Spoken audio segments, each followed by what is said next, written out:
નમસ્કાર, સ્વાગત છે આપનું ડે સ્પેશિયલ કાર્યક્રમમાં. આપની સાથે હું છું શિવાની. ડે સ્પેશિયલમાં આજે વાત કરવી છે કે નિયમિત તપાસ કરાવવી કેટલી જરૂરી છે. રેગ્યુલર જે આપણે ચેકઅપની વાત કરતા હોઈએ છીએ કે જે બ્લડ રિપોર્ટ છે કે પછી જે ફૂલ બોડી ચેકઅપ છે, આ કરાવવો કેટલો જરૂરી બનતો હોય છે. આપણે ભલે તે વાત સામાન્ય રીતે લેતા હોઈએ કે રેગ્યુલર ચેકઅપ છે, બોડી ચેકઅપ છે, તો તે પછી ક્યારેક કરાવી દઈશું, અથવા ઘણા લોકોને એવું લાગતું હોય છે, ઘણા જે યંગ એજવાળા હોય છે તેમને એવું લાગતું હોય છે કે આ તો કઈ ઉંમર છે બોડી ચેકઅપ કરાવવાની, હજી જે વૃદ્ધાવસ્થા થશે, જે ઉંમર વધશે પછી કરાવીશું. પરંતુ આ માન્યતાઓ ખોટી છે. જ્યારે પણ આપણને એમ લાગતું હોય કે આપણા શરીરમાં કોઈ ફેરફાર થઈ રહ્યા છે, નજીવા ફેરફાર પણ થઈ રહ્યા છે, ત્યારે આપણે રેગ્યુલર ચેકઅપ કરાવવો ખૂબ જરૂરી છે. અને કહેવાય છે કે જ્યારે આપણે નિયમિત હેલ્થ ચેકઅપ કરાવીશું તો આપણું જીવન સ્વસ્થ રહેશે, આપણું સ્વાસ્થ્ય સ્વસ્થ રહેશે. અને વર્ષમાં 3 હેલ્થ ચેકઅપ હોસ્પિટલનો ખર્ચ પણ ઘટાડી શકે છે. વર્ષમાં તમે જો 3 ચેકઅપ કરાવો છો, એ ચેકઅપ પણ તમારા જે ડોક્ટર છે, તમારા જે ફેમિલી ડોક્ટર છે, અથવા તમને કોઈ પણ એવા લક્ષણો દેખાય છે તમે જે ડોક્ટરને બતાવો છો, તે ડોક્ટરના તમે હિસાબ પ્રમાણે તે જે કહે છે કે તમારે આ ચેકઅપ કરાવવો ખૂબ જરૂરી અત્યારે બન્યો છે, જો તમે તેમના માર્ગદર્શન હેઠળ તમે જો આ ચેકઅપ કરાવો છો તો તમે ગમે તેવી બીમારીથી પણ બચી શકો છો. ઘણી એવી બીમારીઓ હોય છે કે જેના શરૂઆત લક્ષણો જે હશે તે આપણને કદાચ ખ્યાલ નથી આવતો, પરંતુ ડોક્ટરના જણાવ્યા અનુસાર જો તેમના દ્વારા જો તમને રિપોર્ટ માટે કહેવામાં આવે છે, તમને ચેકઅપ માટે કહેવામાં આવે છે, તો તે ચેકઅપ પણ તમારું જીવન સુધારી શકે છે.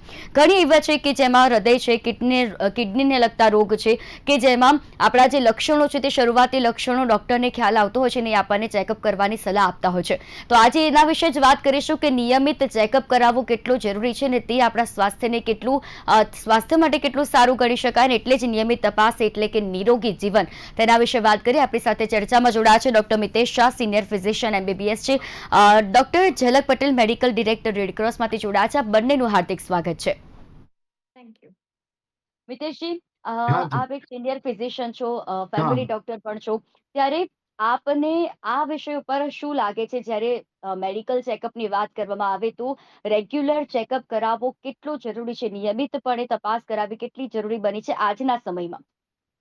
આજના સમય પ્રમાણે બોડી ચેકઅપ કરાવવું 100% રિક્વાયરમેન્ટમાં છે. બોડી ચેકઅપની શરૂઆત 20 વર્ષની ઉંમરથી કરવું જોઈએ અને કોમ્પ્રિહેન્સિવ સુધી, એટલે કે તમે 60-70 સુધી પહોંચો ત્યાં સુધી, એટલે 20 થી 30 વર્ષે જો તમે બરાબર ફિટ હો તો એવરી 3 યર્સ કરાવવું જોઈએ.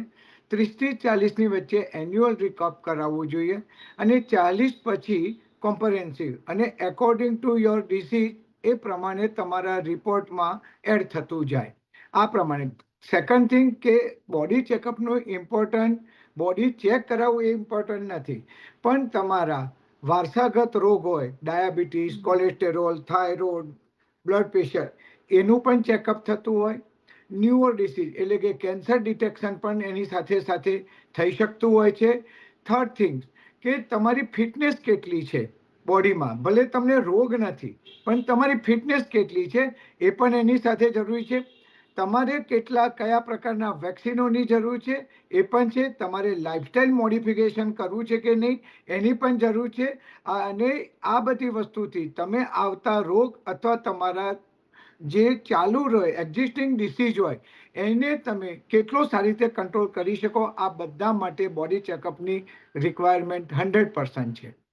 જી, ડોક્ટર ઝલક, જ્યારે મેડિકલ ચેકઅપની વાત આવે છે તો રેડક્રોસમાં ઘણા બધા મેડિકલ ચેકઅપ થતા હોય છે રોજ બરોજ. કેટલી મોટી માત્રામાં જે દર્દીઓ હોય છે અથવા જે રેગ્યુલર ચેકઅપ કરાવવા વાળા જે લોકો હોય છે તે આવતા હોય છે. એક મેડિકલ ડિરેક્ટર તરીકે આપ લોકોને આ વિષય પર શું સલાહ આપશો?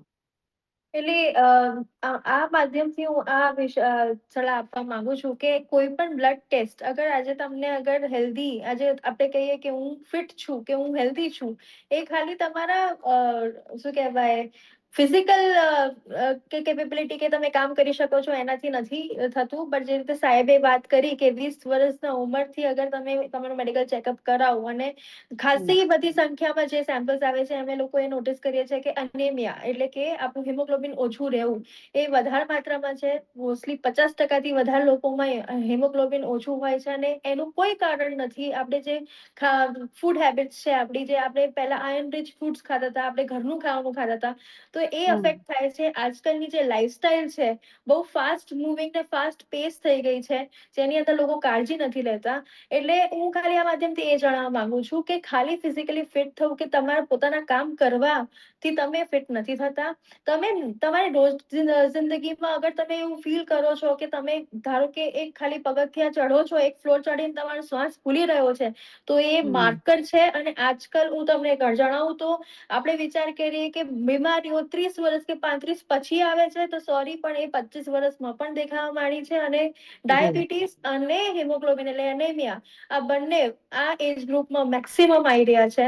તો પોતાનું એક વખત કાળજી રાખવો. મેડિકલ ફિઝિશિયન, તમારા જે ફેમિલી ફિઝિશિયન્સ હોય એમને કોન્ટેક્ટ કરો, કન્સલ્ટ કરો. અને તમારો એક વર્ષમાં એટલીસ્ટ એક બેઝલાઇન 20 થી 30 વર્ષના લોકોને હું જણાવીશ કે એક CBC અને લિપિડ પ્રોફાઇલ કરો, તો કમસે કમ આઈડિયા આવશે કે તમે ક્યાં પિક્ચર પર છો. કારણ કે પહેલા ખબર પડી જાય તો એની ટ્રીટમેન્ટ પોસિબલ છે, પછી ખબર પડે તો એની ટ્રીટમેન્ટ એગ્રેસિવ પણ છે અને બોડી એક્સેપ્ટેબિલિટી પણ નથી લઈ શકતી. જી જી, બિલકુલ જનકજી, અને ખૂબ સારી આપણે વાત કરી. મિતેશજી, આપણે અત્યારે વાત કરી કે જો કોઈ એવા પ્રારંભિક લક્ષણો દેખાય છે અથવા કોઈ પણ એવા ફેરફાર આપણા શરીરમાં જોવા મળે છે, તો આપણે ડોક્ટરની સલાહ પ્રમાણે ચેકઅપ કરાવતા હોઈએ છીએ. પરંતુ એવા વ્યક્તિઓ કે જેમને એવું લાગે છે કે તેમના શરીરમાં કોઈ પણ ફેરફાર નથી, એકદમ સ્વસ્થ જીવન જીવી રહ્યા છે, તેમના માટે પણ આ ચેકઅપ કરાવવો કેટલો જરૂરી બનતો હોય છે? ફેરફાર અને સિમ્ટોમ્સ દરેકના શરીરમાં બોડી સિગ્નલ તરીકે આપતું જ હોય છે. ક્યારેય એવું નથી થયું કે બોડીએ સિગ્નલ નથી આપ્યું. ખાલી જે તે પેશન્ટ કે માણસો કે પબ્લિક એને ઇગ્નોર કરતી હોય છે. એને રોગ તરીકે માનવા તૈયાર નથી. બીપી વધતું અને માથું દુખે તો આજે મેં બહુ કામ કર્યું છે, ઉજાગરો છે, આજે કોઈની સાથે ઊંચા અવાજે વાત કરવાનું થયું, આવા બહાના કાઢી અને એ વસ્તુને ટાળવાનો પ્રયત્ન કરે છે. બેઝિકલી એ પોતાના આંખે પાટા બાંધી અને વાત કરવાનો પ્રયત્ન કરતો હોય છે. અને એ જ એના રોગના સૌથી મોટો કારણભૂત થતું હોય છે. આગળ જતા એના બોડીને ઘણું બધું નુકસાન થતું હોય છે. એટલે બોડી ચેકઅપ એ સૌથી ઇમ્પોર્ટન્ટ છે. હોટલનો એક ટાઈમનો ખર્ચો ઓછો કરવો, પિક્ચર જોવાનો કે ફરવા જવાનો ઓછો કરવો, પણ બોડી ચેકઅપ 100% કરાવવું જોઈએ. ડોક્ટર ઝલક, કઈ ઉંમરથી નિયમિતપણે રેગ્યુલર ચેકઅપ કરાવવો જરૂરી છે અને વર્ષમાં કેટલી વખત ચેકઅપ કરાવવો જોઈએ? કયા ઉંમરના કઈ વ્યક્તિએ? 20 થી 30 વર્ષમાં જે ઉંમરના લોકો છે એમાં 25 વર્ષ એક બેન્ચમાર્ક કહીએ આપણે. 25 થી 30 વર્ષના ઉંમરના લોકોને એટલીસ્ટ એમનું બેઝલાઇન ચેકઅપ એટલે CBC એટલે હિમોગ્લોબિન આવે છે અને લિપિડ પ્રોફાઇલ કરાવવું જોઈએ. કારણ કે આ ઉંમરના લોકો જોબ જોઈન કરતા હોય છે અને અલગ અલગ પ્રકારની એમની જોબ હોય છે, જેમાં એમનું લાઈફસ્ટાઈલ ચેન્જ થતું હોય છે. એના પછી 30 થી 40 વર્ષમાં જે લોકો આવે છે એમાં એમને બોડીના અમુક પાર્ટ્સ, એટલે કે આપણે જે રીતે કે લીવર માટે SGPT નો ટેસ્ટ હોય છે, કિડની માટે ક્રિએટિન નો ટેસ્ટ હોય છે, એ રીતે સ્પેસિફિક ઓર્ગન રિલેટેડ ટેસ્ટ કરાવવા જોઈએ CBC અને લિપિડ પ્રોફાઇલ સાથે, સો દેટ એની અંદર કોઈ ચેન્જીસ છે કે નહીં અને આ એડિશનલ ટેસ્ટ એડ ઓન થાય છે. પછી આપણે કહીએ કે વારસાગત, જે રીતે સાહેબે કીધું કે તમારા ફેમિલી હિસ્ટ્રીમાં છે, કોઈ કેન્સરની હિસ્ટ્રી છે કે જે રીતે ડાયાબિટીસની છે કે હાઇપરટેન્શન છે કે પછી થાઇરોઇડની હિસ્ટ્રી છે, તો એ બધા માર્કર્સ પણ એડ કરવા જોઈએ. કારણ કે આપણે એવું વિચારીએ છીએ અને આપણે કહેવત છે કે prevention is better than cure. તો આપણે આયા પછીનું પેલું કહેવાય ને કે દવા દારૂ કરીએ એના કરતા પહેલાથી ચેતવી જઈએ. આજે અગર HbA1c તમારું 5 કે 5.7 કે 6 આવે છે, દેટ મીન્સ એક અલાર્મિંગ સિચ્યુએશન છે કે તમારું ઇન્સ્યુલિન રેઝિસ્ટન્સ વધી રહ્યું છે અને તમને કાળજી રાખવાની જરૂરી છે, કારણ કે તમારી ફેમિલી હિસ્ટ્રીમાં છે. તો જે દવા ચાલુ કરતા પહેલા લાઇફસ્ટાઇલ મોડિફિકેશન થી કરી શકીએ છે, તો એ તમને કરવું જોઈએ. અને ના કે આપણે વેટ કરતા રહીએ કે વધે અને પછી ડોક્ટર દવા ચાલુ કરે. એના સિવાય 40 પછી કેન્સરની સ્ક્રીનિંગ કરવાની જરૂરી છે. મેલ્સની અંદર PSA એટલે પ્રોસ્ટેટિક સ્પેસિફિક એન્ટીજન નો ટેસ્ટ હોય છે. ફિમેલ્સની અંદર ઓવેરિયન કેન્સર્સને કેન્સર ડિટેક્શન માટે CA-125 કરતા હોય છે. તો એ cancer screening once in a year કરવું જોઈએ અને ફેમિલી હિસ્ટ્રી હોય તો ટ્વાઇસ ઇન અ યર કરવું જોઈએ. જી, અને ડોક્ટર ઝલક, જયારે આપણે રિપોર્ટની વાત કરી ત્યારે ઘણા એવા દર્દીઓ એવા હોય છે કે જે જાતે રિપોર્ટ કરાવવા આવતા હોય છે, તો તેમને જો કદાચ ખ્યાલ નથી કે તેમને કઈ રીતે કયો રિપોર્ટ કરાવવો જોઈએ, તો ત્યારે શું સલાહ છે, ત્યારે શું કેવા રિપોર્ટ એમને કરાવવા જરૂરી બનતા હોય છે? આઈડિયલી તમે જોવા જશો કે ઘણા લેબોરેટરીઝની અંદર બોડી પ્રોફાઇલ્સ ચાલતા હોય છે. અમુક બોડી પ્રોફાઇલમાં બહુ બધા માર્કર્સ હોય છે. કોઈને ના હમ ખબર પડતી હોય તો અમુક લોકો એ લઈ શકે છે. ઘણી લેબની અંદર પેથોલોજીસ્ટ અવેલેબલ જ હોય છે, તો તમે પેથોલોજીસ્ટને પૂછી શકો છો તમને શું તકલીફ થઈ રહી છે, એ પ્રમાણે પણ તમે ગાઈડન્સ લઈ શકો છો. અને મેક્સિમમ ટાઈમ એવું કહેવામાં આવે છે કે એક કમ્પ્લીટ પ્રોફાઇલ જે તમારે બધા ઓર્ગનની એક એક ટેસ્ટ કરી શકતો હોય, જે રીતે લીવર માટે મેં કીધું એસજીપીટી છે, કોલેસ્ટ્રોલ છે, હમ લિપિડ પ્રોફાઇલ જે રીતે વાત થઈ, અને આપણે ક્રિએટિનિન કિડની માટે, તો દરેક સિસ્ટમનું એક ટેસ્ટ અગર થતું હોય તો તમને એટલીસ્ટ આઈડિયા આવી જશે સિસ્ટમ બધી બરાબર ચાલે છે કે કઈ તકલીફ છે. આના ઉપરાંત તો આ ઉમેરવા માંગીશ કે અમુક જગ્યાએ આપણે નાની નાની વસ્તુને ચૂકી જઈએ છે. જે રીતે હમ હેરફોલ બહુ મેજર કન્સર્ન છે. મેક્સિમમ લોકો હમ વિચારે છે કે મારા વાળ ઉતરે છે. વાળ ઉતરવાના બે મેજર કારણ છે. એક તમારું આયર્ન ડેફિશિયન્સી અનેમિયા, જ્યાં તમને હિમોગ્લોબિન ઓછું છે પણ ફેરેટિન લેવલ્સ ઓછા છે, અને બીજું તમારું થાઇરોઇડ. અગર આ બે વસ્તુ ઠેકાણે નથી તો પણ તમારે હેર લોસ થાય છે. એ વારસાગતિ નથી હોતું ફિમેલ્સની અંદર. તો ખાસ હમ કરીને ધ્યાન રાખવું અને એ ટાઈપનો ટેસ્ટ કરવો. અને આમાં એવું છે કે તમે તમારા ડોક્ટરને પૂછીને કરો તો એ સારામાં સારું હમ. છે. તે છતાં તમે ત્યાં અવેલેબલ ડોક્ટરને પણ પૂછી શકો છો. જી, ડોક્ટર મિતેશ, જ્યારે આપણે ચેકઅપની વાત કરવામાં આવે તો શું હા દરેક વ્યક્તિએ ફૂલ બોડી ચેકઅપ કરાવવો જોઈએ, કે પછી જેમ ડોક્ટર હા ઝલકે કીધું કે તમે બહુ નિયમિતપણે હા તમારા ઉંમર પ્રમાણે તમે રિપોર્ટ કરાવો? ના, આ બહુ સારો ક્વેશ્ચન છે અને દર્શક મિત્રો આપ પણ આ નોંધવું હોય તો નોંધી લેજો. જો આપની ઉંમર 20 થી 30 વર્ષની વચ્ચે હોય તો એન્યુઅલ બેઝિક ચેકઅપ તમારે કરાવવો જોઈએ. એની સાથે સાથે તમારે તમારા ડોક્ટર પાસે બ્લડ પ્રેશર, બીએમઆઈ અને લાઇફસ્ટાઇલ એસેસમેન્ટ કરાવી દેવું જોઈએ. અને થર્ડ, ડેન્ટલ અને આઈ એક્ઝામિનેશન કરવું જોઈએ. જો તમારી ઉંમર 30 થી 40 ની વચ્ચે હોય તો એન્યુઅલ ચેકઅપ તો કરાવવાનું જ છે.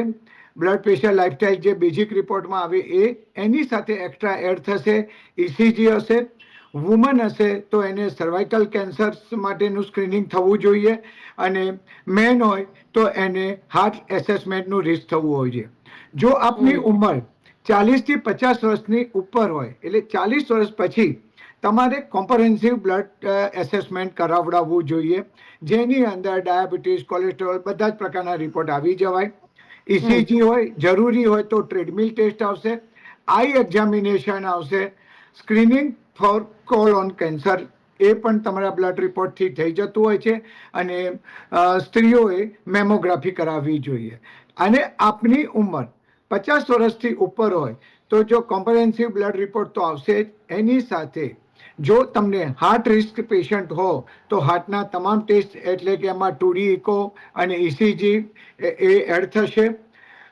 કેન્સરના રિપોર્ટના ડિટેક્શન થશે. જેન્ટ્સ હોય તો એને પ્રોસ્ટેટ માટેનું પણ એવેલ્યુએશન એડ થઈ શકશે. આ સાથે સ્ત્રી હોય અને જો એને હાડકાનો પ્રોબ્લેમ હોય તો બોન માટેનું ડેક્ઝાસ્કાન એ પણ એડ થઈ હમ શકતું હોય છે. હિયરિંગ એ કોઈ પણ પેશન્ટ હજી સુધી મેં જોયું નથી. બહુ જ ઓછા પેશન્ટ, હાર્ડલી હું એમ કહું કે 1000 કે 10,000 એક પેશન્ટ હિયરિંગ ચેક કરાવે છે, જે ખરેખર બહુ જ મોટું ફેક્ટર છે. લોકો આંખ ચેક જી કરાવવા તૈયાર છે પણ હિયરિંગ કોઈ ચેક નથી કરાવતું. હિયરિંગ ચેક કરાવવું જોઈએ. વેક્સિનેશન એમનું તૈયાર પ્રોગ્રામ આપવો જોઈએ અને એ પણ ચેક કરવું જોઈએ કે એને કયા વેક્સિન્સની જરૂર છે અને હવે આ ઉંમરે કયા વેક્સિન્સ લેવા જોઈએ. This is the real annual checkup કહી શકાય. હમ ડોક્ટર ઝલક, ડાયાબિટીસ, બ્લડ પ્રેશર અને હાર્ટ ડિસીઝ જેવી બીમારીઓને સમયસર ઓળખવું હોય તો આ ચેકઅપ કેટલું જરૂરી બનતું હોય છે? આપને ઘણા બધા એવા કેસીસ પણ જોયા હશે, તો એવો કોઈ કેસ કે જેને કારણે જેને ઉદાહરણ લઈને લોકોએ પણ સમજવાની જરૂર છે કે આવા જો કોઈ ડિસીઝ છે તો તેમને ધ્યાન દેવાની ખૂબ જરૂર છે, અને તે ચેકઅપ મારફત થકી જ તેમને ખ્યાલ આવતો હોય છે કે તેમને આ ગંભીર રોગની બીમારી પણ થઈ શકે છે? જેવી રીતે સાહેબે કીધું કે એક એન્યુઅલ ચેકઅપ હોય જેની અંદર બ્લડ પ્રેશર માપવામાં આવે છે, અને આ ત્યારથી કાળજી લેવાની જરૂર છે. આપણે 30-35 કહેતા હોઈએ છીએ પણ હું 20 થી 25 કહીશ, કારણ કે હવે જનરેશન શિફ્ટ થઈ ગઈ છે. અને જે હમ પેલું કહેવાય ને સ્ટ્રેસ લેવલ્સ હતા એ પહેલા 35 પછી કે 30 પછી આવતા હતા, એ હવે 20-25 માં પણ આવા જી માંડ્યા છે. અને જો ઘરમાં વારસાગતની હિસ્ટ્રી હોય કે કોઈને ઘરમાં ડાયાબિટીસ છે, કોઈને હાઇપરટેન્શન છે તો એ બાળક કે બાળકી એ ઘરના એમને પહેલાથી જ એ રીતે ટ્રેનિંગ કરવામાં આવે કે જેવી રીતે એ ડોક્ટર પાસે જઈને એમનું રેગ્યુલર ચેકઅપ એટલીસ્ટ બ્લડ પ્રેશરનું કરવાનું ચાલુ કરે 20 થી 25 માં. 25 થી 30 માં એ એમનું એક બેસિક બોડી પ્રોફાઇલ કરાવે જેની અંદર એ HbA1c જે કે 3 મહિનાનું એવરેજ બ્લડ શુગર નો ટેસ્ટ હોય છે એ કરાવી શકે છે. અને જો અગર એ હાઈ આવે છે તો એક ફાસ્ટિંગ અને પોસ્ટ લંચનું પણ એ કરાવી શકે છે. જેનાથી એમને ડોક્ટરને પણ આઈડિયા આવી શકે કે આ પેશન્ટને દવાની જરૂર છે કે લાઈફસ્ટાઇલ મોડિફિકેશન જે રીતે કે એક્સરસાઇઝથી કે ફૂડથી એ કંટ્રોલ કરી શકાય છે કે નહીં. અને આ પહેલા ઉંમરમાં જ્યારે તમને ખબર પડી જાય છે વહેલી ઉંમરે તો શું થાય છે કે ઓર્ગેન ડેમેજ કારણ કે આ બધા એવા વસ્તુઓ અને ડિઝીઝ છે કે જે તમારું એન્ડ ઓર્ગેન ડેમેજ કરે છે જે રીતે જી. આપણે સાંભળ્યું હશે કે ડાયાબિટીસ થી આંખો જતી રહી કિડની જતું રહ્યું. તો એ ના થાય કારણ કે એ બહુ હાઈ થઈ જાય તો એ એન્ડ ઓર્ગન ડેમેજ કરે. તો આપણે એને પહેલાથી જ ખબર છે અને ચેતવી દઈએ છે તો એ એન્ડ ઓર્ગન ડેમેજ કરતું નથી. અને આપણે જે પણ વ્યક્તિ છે એની લાઈફસ્ટાઈલ સરખી રીતે સારી રીતે વિધાઉટ ઇવન મેડિકેશન ફ્રી એને આપણે લાંબી કરી શકીએ છીએ અને જીવી શકીએ છીએ. અને અહીંયા આપણે કહીએ છીએ કે બધા માટે દવા છે દવા જ લેવી તો હું તમને પહેલા કહું દવા લેવી અને દવા લાઈફ ટાઈમ ચાલુ રાખવી કરતા પહેલાથી ચેતવીને અગર આપણે એને અવોઇડ કરી શકીએ છીએ કે પ્રિવેન્ટ કરી શકીએ છીએ તો કેમ નહીં, શા માટે નહીં. જી. જી, ચોક્કસથી. ડોક્ટર મિતેશ, જ્યારે આપણે આવા હેલ્થ ચેકઅપની વાત કરી રહ્યા છીએ અને એમ કહીએ છીએ કે જે વારસાગત જેમને કોઈ બીમારી છે, જેમના વડીલોને આવી કોઈ ભૂતકાળમાં બીમારી રહી ચૂકી છે, તો એવા જે લોકો છે તેમને કેટલો ચાન્સીસ રહેતા હોય છે બીમારી થવાના, અને જે ચેકઅપ મારફતે ખ્યાલ આવતો હોય છે કે તેમને પણ આ બીમારી થઈ શકે છે અથવા તેના લક્ષણો તેમનામાં શરૂઆતી છે? ચાન્સીસ તો ડિપેન્ડ કે પેશન્ટની હિસ્ટ્રી શું છે, પેશન્ટનું લાઈફસ્ટાઈલ શું છે અને પેશન્ટની જોબ પ્રોફાઇલ શું છે. આ 3 વસ્તુઓ બહુ જ મહત્વનું છે.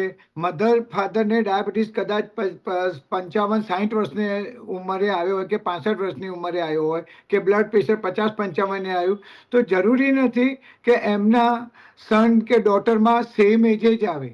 10-15 યર્સ 20 યર્સ વહેલું પણ આવી શકે છે જો એની લાઈફસ્ટાઈલ બરાબર ન હોય તો. આપણે છોકરાઓ ભણી રહે એટલે આપણે એવું શીખવા છે કે તું વધારે કમાય, વધારે સારી જોબ લે, એના માટે વધારે કામ કર, બિઝનેસ કરતો હોય તો હજી તું વધારે મહેનત કર. કોઈ મા બાપ પોતાના છોકરાઓને એવું નથી સમજાવતા કે પહેલું સુખ તે જાતે ન રહ્યા. શારીરિક સુખ હશે તો જ પૈસાનું સુખ તમે ભોગવી શકશો. શારીરિક સુખ નહીં હોય તો તમારું પૈસાનું સુખ પણ તમે ભોગવી શકવા માટે શક્તિમાન નથી. જી. ડોક્ટર ઝલક, પુરુષો અને મહિલાઓના હેલ્થ ચેકઅપમાં શું તફાવત હોય છે? તેમને તેમના ઉંમર પ્રમાણે કયા હેલ્થ ચેકઅપ કરાવવા જરૂરી બનતા હોય છે? સો મહિલા અને પુરુષની અંદર આપણે જનરલી જોવા જઈએ તો બાકીના એક એન્યુઅલ બેસિક અને જે પેલા ડાયાબિટીસ હાઇપરટેન્શનના જે ટેસ્ટ હોય છે એ તો કોમન રહેશે. બટ 40 પછી જ્યારે કેન્સર સ્ક્રીનિંગના ટેસ્ટ હોય છે તો પુરુષો માટે આપણે PSA જે છે prostatic specific antigen prostate cancer માટેનો એક ટેસ્ટ છે એ કરવામાં આવે છે. અને સામે ફિમેલ માટે મેમોગ્રાફી અથવા તો CA-125 જે સર્વાઇકલ કેન્સર કે ઓવેરિયન કેન્સર માટેનું માર્કર છે એ એડિશનલી કરવામાં આવે છે. આના સિવાય આપણે વેક્સિનેશન્સની વાત કરીએ તો એક HPV વેક્સિનેશન આજકાલ આપણે કહીએ છીએ તો એ અગર 45 યર્સથી એજ 15 થી 45ની ઉંમરમાં લેવામાં આવી શકે છે. એટલે ધીસ કેન બી પેલું શું કહેવાય કે આપણે એક પ્રિવેન્શન કરી રહ્યા છે against cervical cancers or any kind of cancers in the human beings. હવે આના સિવાયના અમુક ટેસ્ટ હોય છે જે તમારા બોન ડેન્સિટીના હોય છે. જેમ ફિમેલ્સ મેનોપોઝ જતા હોય છે તો એક ડેક્ઝા સ્કેન કરીને સાહેબે વાત કરી એ એક સ્કેનિંગ કરવામાં આવે છે. અને મેલ્સ માટે કાર્ડિયાક હેલ્થ એટલે કાર્ડિયાક સ્કેનિંગ 35 પછી એડ કરવામાં આવી રહ્યા છે. એની અંદર ટ્રેડમિલ ટેસ્ટ અને ECG ખાસ કરવાનું હોય છે. ઘણા વ્યક્તિઓને એવું હોય છે કે મારે અત્યારે ECG ની શું જરૂર છે, પણ એક બેઝલાઇન ECG બધા પાસે હોવું જોઈએ કારણ કે કોઈ પણ ચેન્જીસ તમારા ટાઈમે ચેસ્ટ પેન આવ્યું અને એના પછી થયા તો આપણને ખબર હોવી જોઈએ કે આપણું બેઝલાઇન નોર્મલ શું હતું કે એબનોર્મલ છે કે નહીં જાણવા માટે. ઘણા એવા અમે લોકો કેસીસ જોઈએ છે જેની અંદર ચેન્જીસ હોય છે જેમાં હિસ્ટ્રી હોય છે પાસ્ટ કાર્ડિયાક એરેસ્ટની અને પેશન્ટને ખબર જ નથી હોતી કે એમને કંઈક એવું હતું પણ ખરા. એટલે એ એક્ટિવ છે કે પેસિવ એ ત્યારે જ ખબર પડશે જ્યારે તમે રેગ્યુલર ચેકઅપ કરાવશો અને તમારા રેગ્યુલર બેઝલાઇનમાં કંઈક અપ ડાઉન વેરિએશન આવે તો આપણે એનું પેલું શું કહેવાય ઇન્વેસ્ટિગેટ કરીને એનું મેડિકેશન કરી શકીએ. જી ચોક્કસથી અને ઘણા એવા લક્ષણો પણ હોય છે કે જેની શરૂઆતી લક્ષણો તો કદાચ લોકોને ખ્યાલ પણ નહીં હોય કે તેમના માટે આ લક્ષણો જે છે તે કોઈ પણ એવી બીમારીના સંકેત આપી રહ્યા છે. માટે કરેક્ટ. જરૂરી છે કે દરેક વ્યક્તિએ પોતાની ઉંમર અનુસાર જેમ તમે લોકોએ કીધું કે ચેકઅપ કરાવવા જરૂરી બનતા હશે અને આ ચેકઅપ કરાવવાથી તેમનું જ જીવન જે છે તે સ્વસ્થ થશે, તેમનું સ્વાસ્થ્ય સુધરશે અને કોઈ બીમારી ન જો તેમને એવું લાગે છે કે તેમના લક્ષણો છે તો આ ચેકઅપ થકી જ તેમને ખ્યાલ આવે ને તેની દવા પણ થઈ શકે છે. ડોક્ટર મિતેશ, દવાની વાત આવે કે ઘણી વખત આવા લોકો ચેકઅપ કરાવતા હોય છે, રિપોર્ટ કરાવે છે અને અત્યારનો સમય જે છે સોશિયલ મીડિયાનો છે, ડિજિટલ યુગનો છે, એટલે લોકો પછી ડોક્ટરની સલાહ નથી લેતા. લોકો તરત જ ઓનલાઈન બધું પૂછી લેતા હોય છે કે મારા રિપોર્ટમાં આ છે તો મારે શું કરવું જોઈએ, મારા રિપોર્ટમાં આ છે તો મારે શું કરવું જોઈએ, અથવા ઘણી વખત રિપોર્ટમાં જે તેના પેરામીટર્સ આપેલા હોય છે તે ચેક કરી દેતા હોય છે કે મારામાં આ ઓછું છે તો મારે હવે આ કરવું પડશે. એટલે આ જે ઓનલાઈન પણ પછી રિપોર્ટ આવ્યા પછી પણ લોકોએ ડોક્ટરની સલાહ મુજબ કેવી રીતે સ્વસ્થ જીવન જીવી શકાય, કેટલું જરૂરી છે રિપોર્ટ આવ્યા પછી ડોક્ટરની સલાહ લેવી? ઓનલાઈનનું તમને એક સૌથી સરસ વસ્તુ કે ઓનલાઈન અને ડૉક્ટર વચ્ચેનો ડિફરન્સ. જો મારે એક ટ્રાવેલ બેગ લેવી હોય અને હું કોઈ મોટી ટ્રાવેલ શોપમાં જાઉં તો મને એક ટ્રાવેલ બેગ માટે મને 50 બેગ બતાવશે, રાઈટ? તો સોશિયલ મીડિયા કે ઓનલાઈન ચેટ જીપીટી એ પ્લેટફોર્મ છે જે તમને તમારા પર્ટિક્યુલર રોગ વિશે માહિતી આપે છે, તમને ડાયગ્નોસિસ નથી આપતું. આ વસ્તુ કોઈ સમજવા તૈયાર નથી કે એ ફક્ત તમને ઇન્ફોર્મેશન આપે છે, ડાયગ્નોસિસ નથી. કારણ કે તમે તમારા મને બ્લડ પ્રેશર છે એવું જ નાખો છો, પણ તમે લેડીઝ છો, જેન્ટ્સ છો, તમારી એજ શું છે, તમારા બીજા શું ડિસીઝ છે એવું તમે ક્યારેય ચેટ જીપીટી કે ઓનલાઈન નથી આવતા. બીજી વસ્તુ ઇન્સ્ટાગ્રામ, જે સૌથી ભ્રામક માન્યતાઓ ફેરવવામાં અત્યારે નંબર 1 પ્લેટફોર્મ છે. કોઈ જોવા વાળો તરત એની વાત માની લેશે કે આવું કરવાથી બ્લડ પ્રેશર ડાઉન થાય, આવું કરવાથી વાર ઉગી જાય, આવું કરવાથી વાર બ્લેક થઈ જાય. પણ જે કહે છે એ વ્યક્તિ કેટલો ઓથેન્ટિક છે એ કોઈ ચેક નથી કરતું. અને આ બધાના કારણે જે નોર્મલ માણસ હોય એ ચક્કરમાં ફસાઈ જતા હોય છે અને આવા ઘરગથ્થુ ઉપચારો કરતા હોય અને એમાંથી એમના રોગની પરિભાષા સંપૂર્ણપણે બદલાઈ જાય અને જ્યારે ડૉક્ટર પાસે આવે ત્યારે ઘણી વખત પણ ડૉક્ટરને સોરી કહેવા સિવાય કોઈ વર્ષ રહેતો જ નથી. જી, બિલકુલ. અને એટલા જ માટે લોકોએ સમજવાની જરૂર છે કે તમે જો તમારું સ્વસ્થ જીવન જીવવા માંગો છો તો તેના માટે તમારે ચેકઅપ તો કરાવવું જ પડશે, પરંતુ સાથે ડોક્ટરની સલાહ લેવી પણ ત્યારબાદ ખૂબ જરૂરી બનતી હોય છે. ડોક્ટર ઝલક, જે આપણે રિપોર્ટની વાત કરી, જે બોડી ચેકઅપની વાત કરી, તો જ્યારે લોકો ફૂલ બોડી ચેકઅપની વાત કરતા હોય છે તો તે કેટલી અગત્યની હોય છે અને શું દરેક વ્યક્તિ માટે તે ફૂલ બોડી ચેકઅપ કરાવવું જોઈએ? ઘણા એવા લોકો હોય છે કે જેમને મનમાં ખાલી શંકા થતી હોય અને તેમને એમ થતું હોય કે મારે ફૂલ બોડી ચેકઅપ કરાવી લેવો છે, તો કેટલા એવા લોકો હોય છે કે જેમને કોઈ પ્રારંભિક લક્ષણો છે તેમ છતાં પણ તે સામાન્ય રિપોર્ટમાં જ પોતાનું જેમ જે સમજી લે છે કે તેમને કોઈ પણ પ્રકારના લક્ષણો નથી, તે એકદમ સ્વસ્થ છે. ત્યારે પહેલી વસ્તુ તો જ્યારે કોઈને પણ સામાન્ય કંઈક પણ તકલીફ થતી હોય છે તો જાતે રિપોર્ટ ન કરાઈને એક મેડિકલ પ્રોફેશન જે રીતે સાહેબે કીધું કે ડોક્ટરને દેખાડવું જોઈએ. કારણ કે ડોક્ટર એક વસ્તુ નથી ચકાસતા, એ આખી સિસ્ટમ સમજે છે, એમની એજ, એમની લાઈફસ્ટાઈલ અને એમનું જે રહેવાની જે રીતની છે લાઈફસ્ટાઈલ, એ રીતે એમને શું તકલીફ થઈ શકે છે. કારણ કે ઘણી વખત લોકો બધું જ તપાસ કરી નાખે છે પણ ઘણી વખત મેન્ટલ કાઉન્સેલિંગ એક બહુ અગત્યની વસ્તુ છે જે લોકો બાયપાસ કરી નાખે છે અને એના કારણે ઘણી વસ્તુઓ વધતી થતી હોય છે. કારણ કે એક વખત માણસને રોગ મગજમાં બેસી જાય તો એ વધતો જ જાય, એવી વાત કહેવાય છે, આપણે જેને વિચાર વાયુ કહીએ. પણ કોઈ પણ વ્યક્તિને ટેસ્ટ કરાવવું હોય તો બેસિક પ્રોફાઇલ અને આખું એન્યુઅલ પ્રોફાઇલ ચેકઅપ કરાવવું જોઈએ. સ્પેસિફિકલી અગર કોઈ ડોક્ટર પ્રિસ્ક્રાઇબ કરે છે તો બેસ્ટ છે, કોઈ ડોક્ટર પ્રિસ્ક્રાઇબ નથી કરતું તો એવું નહીં કે હું સીબીસી કરાવી લઉં અને મને ખબર પડી જશે કે મને તકલીફ છે કે નથી તકલીફ. જરૂરી નથી કે સીબીસી ની અંદર તમને બીજા બધી વસ્તુઓ રોગના ખબર પડવાની છે. કારણ કે અગર તમારું કોલેસ્ટ્રોલ હાઈ છે તો સીબીસી નથી કહેવાનું તમને, તમારું ડાયાબિટીસ હાઈ છે તો સીબીસી નથી કહેવાનું તમને. તો દરેક વસ્તુ કે દરેક સિસ્ટમ માટે એક રોગના સેટ પ્રકાર હોય છે જે લેવા અને એના પછી તપાસ પોતાને કરીને ડોક્ટર પાસે કરાવી. કારણ કે જે રીતે આપે કીધું કે આજકાલ એઆઈ પ્લેટફોર્મ્સ આવી ગયા છે, લોકો નાખી દે છે પણ એક લાઈન એઆઈ પ્લેટફોર્મ પણ લખે છે નીચે કે બિલકુલ. Kindly consult medical professional. તો એ કેમ ચોક્કસથી. લખી રહ્યું છે? કારણ કે એને પણ ખબર છે કે મેં તમને ઓવરવ્યુ આપ્યો, એક્ઝેક્ટ તો ડોક્ટર જ તમને કહી શકશે કે શું કરવું અને શું ના કરવું. ચિંતા બિલકુલ ડોક્ટર કરવી ઝલક, અને એટલા ના જ માટે કરવું. કદાચ લોકોએ સાવચેત રહેવાની જરૂર છે. અને જો પોતે જ પોતાના સ્વાસ્થ્યને લઈને જાગૃત હશે તો તે દરેક બીમારીથી બચી શકશે. અને વહેલામાં વહેલી તકે જો તેમને કોઈ એવા લક્ષણો દેખાય છે ને આવા બોડી ચેકઅપ કરાવે છે અથવા જરૂરી જે તે રિપોર્ટ કરાવે છે, તો તે ડોક્ટરની સલાહ મુજબ આગળ તેમની જે પણ પ્રોસેસ હોય છે હેલ્થની તેને સ્વસ્થ કરવા માટે, તે ડોક્ટરની સલાહ મુજબ પોતાનું સ્વાસ્થ્ય પણ સુધારી શકે છે. ડોક્ટર મિતેશ, ડોક્ટર ઝલક, આપ બંને અમારી સાથે આ વિશેષ ચર્ચામાં જોડાયા તે બદલ આપ બંનેનો ખૂબ ખૂબ આભાર. Thank you. Thank you.